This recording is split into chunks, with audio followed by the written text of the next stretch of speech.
So I continue this as it comes. I start having kids. I go highs and lows just like most people do. And then everything's starting to come to an end at 15 years. And I'm still kind of trying to replace the void that's kind of there. I'm still living it, but he's still not my front sight post.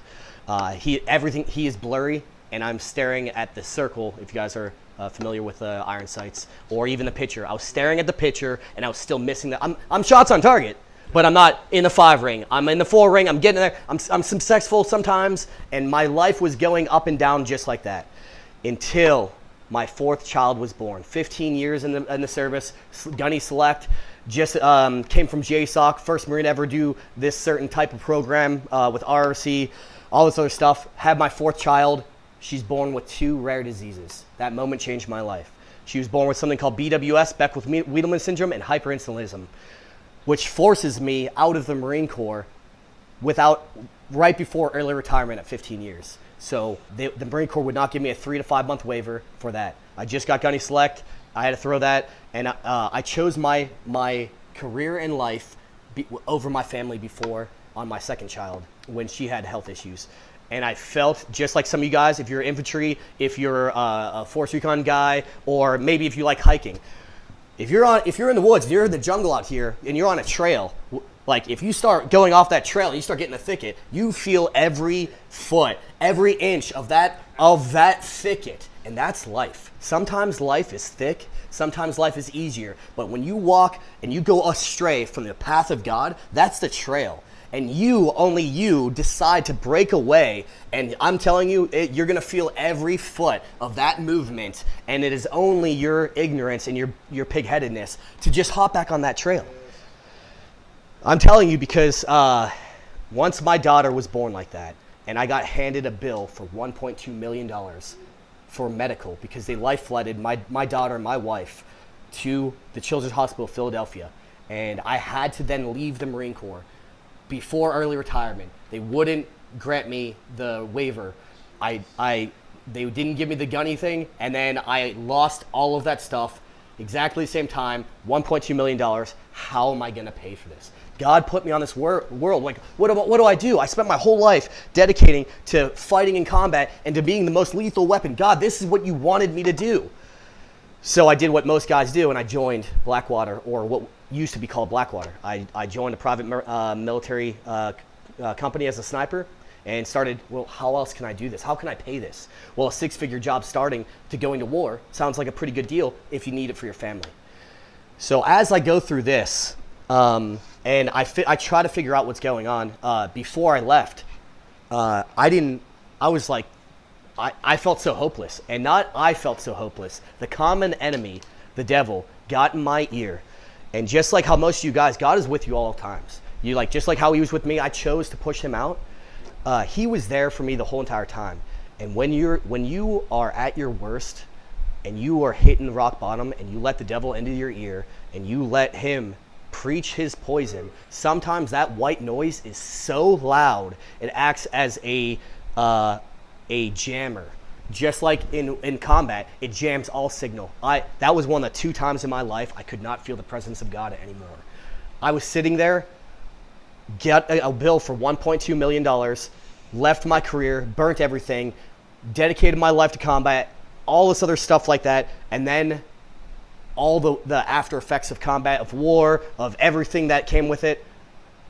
I convinced myself that the best way, I convinced myself, and I had absolutely no other reason not to blow my brains out. I was sitting there for 3 hours, working out in my garage, biking for 3 hours, intense, and trying to think of a single reason. And at like 3-4 hours, anything like that, I couldn't come up with one at all.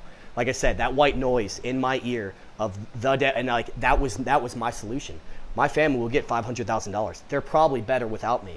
Hey, maybe this is because you dedicated your life, to taking lives, and you dedicated all this other stuff. Maybe it's because of this. And anything that you do, that white noise is going to get in there, and if you let it. And it was so loud that I could, like I said, it was jamming my signal with God, and I could not feel his presence.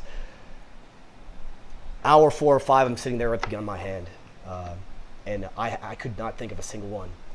I called. Eventually, I call Gunny Kovar, which is now Master Sergeant Kovar, who was a Ranger instructor, one of my close friends and peer. And I was like, you know what? I hear all the time in Marine briefs, like, hey, if you're at that level, call someone. I was like, dude, I don't want to make this sound like it's a empty attempt, but like I'm on my last limb. Maybe he can give me one reason why not to. No one picks up. I call him, nothing. And I was like, wow, that's it, God. Received. And like, this is it. So like I said, hour 4 or 5 is going by, gun in hand now. As I put it up, a random thought dawned on my head that an article I read 2 years ago. And it said, I'm not sure if you guys know, but if you're a parent and you commit suicide, your children are 10 times likely to then commit suicide. Had no clue, anything like that. Last thought in my head, and was about to be the last thought in my head. That ran through my head, and I was like, oh my God, how could I do something like this? Because I can't hack it. I can't fake it one more day. I can't fake it just enough for them to grow up and like just deal with it and try to get any job and just work every single hour of my life to try to pay for this $1.2 million bill, to do and try to leave my family into a life that's worth living. That came through my head, and immediately I have 3 girls and 1 boy. I'm like, now the statistic of growing without a father. Incarceration rates for males, 10 times more likely to go to prison. Females, almost the same thing. It's like 10 or 30 more times likely to have preteen pregnancies. All this stuff is now the only reason why I'm still here today. And I still, probably once a week, if not once a month, once every 3 months, that is probably still the only reason why I keep holding on.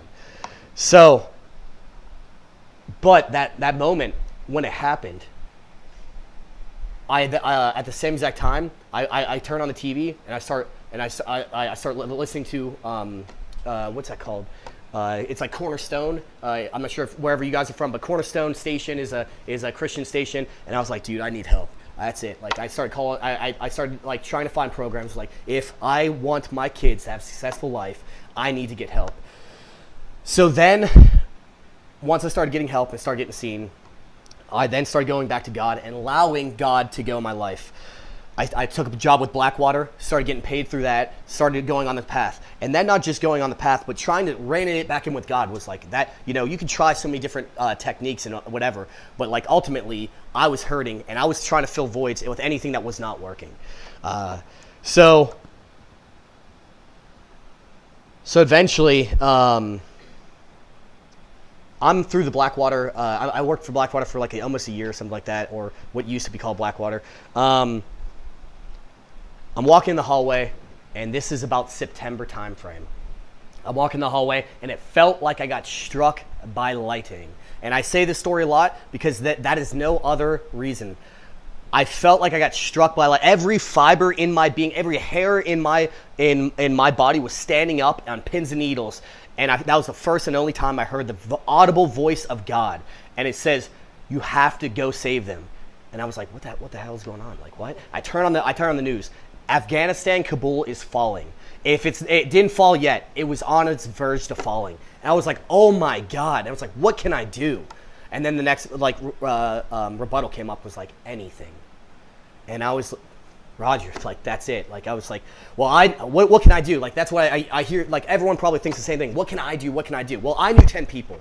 Those 10 people knew 10 people, and those 10 people know 10 people. And when you are working with God, and you have that as your supporting element, you can do anything. In 24 hours after I got contacted by someone who had an American family, it was an Alaskan dual citizen family in Kandahar with 6 kids.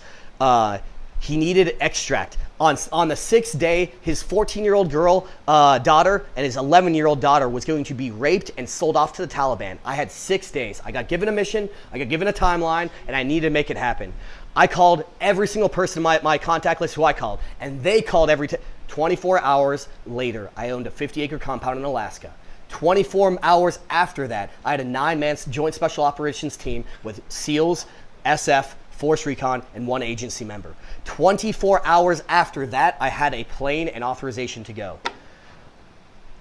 On the 4th or 5th day, 2 days before her getting raped and sold off to the Taliban, we pulled her out of that family, out of Kandahar, which was told us by the agency that it was a suicide mission and that no one will go down there because it's so hot, they won't even really support it.